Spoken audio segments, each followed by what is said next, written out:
بسم اللہ الرحمن الرحیم. ناظرین السلام علیکم. میں ہوں آپ کے میزبان صابر شاکر وفاقی دارالحکومت اسلام آباد سے. اس وقت جی اگر آپ نے کوئی بے بسی دیکھنی ہے، بے بسی ہی کہیں گے ہم، بے بسی دیکھنی ہے تو وہ امریکہ کی ہے، اور اس کے جو فرنٹ مین اتحادی، نئے اتحادی جو ہیں بظاہر، وہ ہیں انڈیا، دونوں کی. اور دونوں اس وقت صورت کافی پریشان نظر آ رہے ہیں، اور ان میں سے پریشانی کی وجہ یہ ہے کہ افغانستان میں دن بدن معاملات ان کے ہاتھ سے نکلتے جا رہے ہیں، اور اب ایک نئی خانہ جنگی وہاں پہ باقاعدہ طور پہ شروع کی جا رہی ہے، اور اتنی ڈھٹائی کے ساتھ شروع کی جا رہی ہے کہ جہاز اتر رہے ہیں. آپ کو معلوم ہے جہاز اتر رہے ہیں، ان میں اسلحہ دیا جا رہا ہے، اسلحہ پہنچایا جا رہا ہے تاکہ وہاں پہ ایک نئی جنگ کا آغاز کیا جائے. اور یہ میرا خیال ہے کہ افغانیوں کو بھی سوچنا چاہیے، افغان گورنمنٹ کو بھی سوچنا چاہیے، اشرف غنی عبداللہ کو بھی سوچنا چاہیے کہ یہ سب کچھ کیا ان کے فائدے میں ہے، اور کیا 40 ملکوں کا فوجی اتحاد جو ہے وہ ایک کام نہیں کر سکا، اور تمام بڑے بڑے ملکوں کی خفیہ ایجنسیاں کامیابی حاصل نہیں کر سکیں، تو کیا وہ اس گوریلا جنگ میں کچھ حاصل کر سکیں گے؟ یہ بات ضرور سوچنا چاہیے، کیونکہ اگر ایک طرف سے اسلحہ آئے گا تو دوسری طاقتیں بھی پھر وہی کام کریں گی، اور الٹیمیٹلی جو نقصان ہوگا وہ افغانیوں کا ہوگا. صورتحال اس وقت یہ ہے کہ اب در بدر ہوا جا رہا ہے. جو بائیڈن کی امریکن پریزیڈنٹ کی روس کے صدر سے پیوٹن سے بات چیت ہوئی، 1 گھنٹہ کی طویل کال تھی، اور وائٹ ہاؤس کی طرف سے یہ کہا گیا کہ یہ کال جو ہے وہ ہے سائبر سیکورٹی کے حوالے سے، سائبر کرائم کے حوالے سے، اور جو امریکہ میں حملے ہو رہے ہیں، سائبر حملے ہو رہے ہیں، ہیک کی جا رہی ہیں ان کا ڈیٹا، اس سلسلے میں تھا. لیکن روسی صدارتی محل کریملن کی جانب سے جو سٹیٹمنٹ جاری کیا گیا، انہوں نے واضح طور پہ کہا کہ امریکہ نے سائبر حملوں پر روس سے رابطہ نہیں کیا تھا. معلومات کے دائرے میں سائبر جرائم کے خلاف مشترکہ اقدامات کو تیار ہیں. انہوں نے یہ سارا معاملہ ہی کھول دیا، اور انہوں نے کہا کہ یہ ٹیلی فون کال سائبر حملوں کے متعلق نہیں تھی. مطلب کیا ہے؟ مطلب یہ ہے کہ یہ افغانستان کے معاملے میں تھی، 1 پوائنٹ ایجنڈا تھا، اور اس کی وجہ یہ ہے کہ اب افغانستان سے صورتحال سے نمٹنے کے لیے پوری دنیا کو پتہ ہے کہ وہاں پہ کیا ہو رہا ہے. انڈیا کے ذریعے وہاں پہ اسلحہ پہنچایا گیا، اور وہاں پہ پرائیویٹ گروپس تیار کیے جا رہے ہیں تاکہ آپس میں ہی لڑ مڑ کر فارغ ہو جائیں. دوسری جانب اور کیا کیا جا رہا ہے؟ پاکستان کو بھی دھمکیاں دی جا رہی ہیں. پاکستان کو یہ کہا جا رہا ہے کہ آپ چائنا کے ساتھ اپنی انگیجمنٹس کو کم کر دیں، بلکہ ڈس انگیج ہو جائیں، اور سی پیک جو ہو چکا سو ہو چکا، باقی close belt and road initiative close, اس کی اسٹریٹجک پارٹنرشپ سے نکلیں.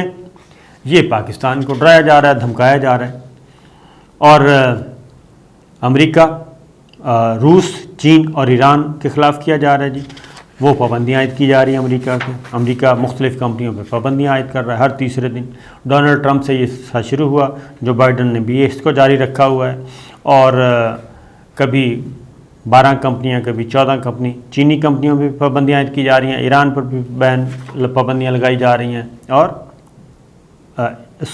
روس پر بھی. پاکستان پہلے ہی پابندیوں کی زد میں ہے. پاکستان کے کولیشن سپورٹ فنڈ پہلے ہی روکا ہوا ہے، اور ہر طرح کی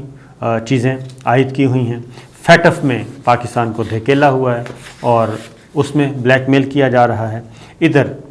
چائنا سے ڈس انگیجمنٹ کی بات کی جا رہی ہے. تو پاکستان نے مکمل طور پہ کر دیا انکار. پاکستان نے مکمل طور پہ انکار کر دیا،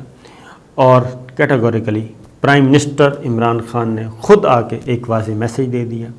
کہ چین کے بارے میں ہماری پالیسی کبھی بھی تبدیل نہیں ہوگی. Army chief general Qamar Javed Bajwa نے بھی بلا کے بتا دیا، چائنیز گورنمنٹ کو بھی بتا دیا گیا کہ اس بارے میں کوئی فکر کرنے کی ضرورت نہیں ہے، ہماری پارٹنرشپ برقرار رکھے گی. البتہ امریکہ سے یہ ضرور کہا گیا کہ آپ کے ساتھ ہماری کوئی دشمنی نہیں ہے، اور نہ ہی ہمارا کوئی آپ کے ساتھ مقابلہ ہے. آپ آئیں، جو ہمارے مشترکات ہیں، مشترکہ مفادات ہیں، اس میں اکانومی ہے، اس میں انرجی ہے، اس میں دیگر شعبے ہیں، اس میں آئیں، یہ شرائط عائد کیے بغیر کہ ہمارے کسی دوسرے ملک کے ساتھ کیسے تعلقات ہیں، اس چیز کو نہیں ہونا چاہیے۔ یہ بات واضح طور پہ بتائی گئی، سمجھانے کی کوشش کی گئی، لیکن امریکہ نے پہلے تو یہ کیا کہ پہلے اس کا طریقہ یہ ہے کہ وہ ہے کہ پہلے دھمکاؤ، ڈراؤ، اگر کوئی دھمک گیا، ڈر گیا تو ویل اینڈ گڈ، اور اگر ہاتھ سے نکلنے کی کوشش کرے تو پھر اس کے ساتھ چاپلوسی شروع کر دیں، پیار محبت کی داستانیں پنگیں بڑھانی شروع کر دیں۔ یہی اب دوبارہ کر رہا ہے۔ کہاں امریکی وزیر خارجہ، اچھا پہلے انہوں نے بڑی ایک امریکہ نے ایک گیم ڈالی، یہ ذرا سنیے، واشنگٹن نے، پینٹاگون اور وائٹ ہاؤس نے الگ الگ گیم ڈالی، یہ سننے کی بات ہے۔ وہ یہ ہوئی کہ پہلے وائٹ ہاؤس کی طرف سے، یعنی کہ امریکی وزیر خارجہ نے جی ایچ کو رابطہ کیا، army chief general Qamar Javed Bajwa صاحب سے، D G I S I سے، ان کو انگیج کیا، سی آئی اے کے چیف نے، یہ سارا کچھ کرتے رہے کہ ہم باہر سے ڈیل کر لیتے ہیں، اور اگر جی ایچ کیو ہمارا ہو گیا تو اس کا مطلب ہے وزیر اعظم عمران خان اور سول گورنمنٹ کی ضرورت ہی نہیں ہے، لیکن وہ بھول گئے تھے اور سول گورنمنٹ سے کوئی رابطہ ہی نہیں کر رہا تھا، کیونکہ وہ سمجھتے تھے کہ کوئی نہیں جی،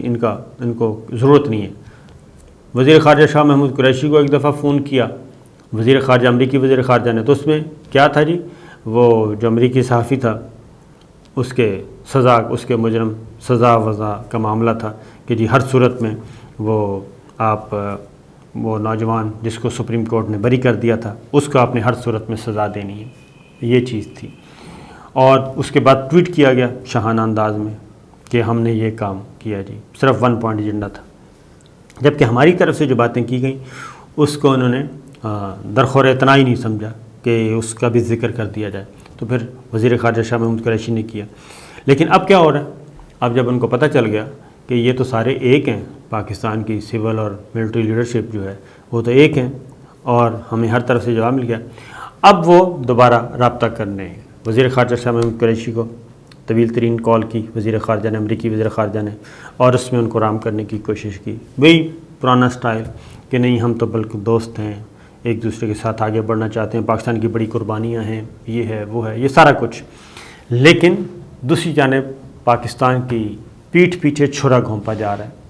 اور وہ چھرا گھونپا جا رہا ہے انڈیا کے ذریعے، پہلے فیٹف کے ذریعے چھرا گھونپا ہوا ہے، وہ ابھی تک ہم گرے لسٹ میں ہیں، اور اس میں اگر امریکہ چاہے تو ایک لمحے کا بھی نہیں لگتا جی کہ پاکستان گرے لسٹ سے نکل آئے، لیکن پاکستان کو کبھی امریکہ نے اپنا دوست سمجھا ہی نہیں اور نہ ہی اس کیٹیگری میں رکھا، بلکہ انہوں نے کہا کہ ٹیشو پیپر کی طرح استعمال کریں، اور بلکہ وہ ایک امریکی جو ہیں انہوں نے کتابیں لکھ ماری کہ پاکستانی جو ہیں وہ تو اپنی ڈالر کیوز اپنی ماں بھی بھیج دیتے ہیں، اس طرح کی باتیں کی گئیں۔ تو یہ ساری چیزیں ریکارڈ پہ آتی رہتی ہیں، واشنگٹن کو، امریکہ کو اور ان کے تھنک ٹینکس کی سوچنا چاہیے کہ جو بات کہی جاتی ہے وہ ذہن میں ضرور رچ بس جاتی ہے۔ تو اب پھر مصیبت آئی ہوئی ہے، لیکن ڈبل گیم کی جا رہی ہے۔ چین کے یہ بلنکن ہیں امریکی وزیر خارجہ، انہوں نے، میں وہی کہہ رہا ہوں، دوغلی پالیسی، تاریخی باتیں، دوغلی پالیسی، منافقت کہہ لیں، جو بھی کہہ لیں، وہ امریکی وزیر خارجہ نے جو بلنکن نے ایغور کے مسلمانوں سے آن لائن مشاورت کی ہے، اور ایغور صوبہ سنکیانگ چین کا علاقہ ہے، وہاں پہ مسلمانوں کے معاملات ہیں، اور اب اس معاملے کو اٹھانے کی کوشش کی جا رہی ہے۔ بالکل اٹھائیں، چین کو جبر سے کیسے روکیں، اور چین کے ایغور کے مسلمانوں کے ساتھ بذریعہ ویڈیو لنک گفتگو کی گئی، کہاں امریکہ کے وزیر خارجہ اور کہاں بیچارے مظلوم مسلمان صوبہ سنکیانگ کیمپوں میں رکھا گیا ہے۔ بہت زیادہ اس وقت واشنگٹن جو ہے بہت زیادہ پریشان ہے، ہونا چاہیے، اور اس میں انہوں نے کہا ہے جی کہ اس مسئلے کا ہمیں حل ڈھونڈنا ہے، اور کس طریقے سے۔ اب بات یہ ہے کہ اگر تو مظلوم مسلمانوں کا فکر ہے واشنگٹن کو واقعی، تو پھر اکراس دا بورڈ پالیسی ہونی چاہیے۔ اگر ایغور کے مسلمان تکلیف میں ہیں تو روس کہہ رہا ہوں،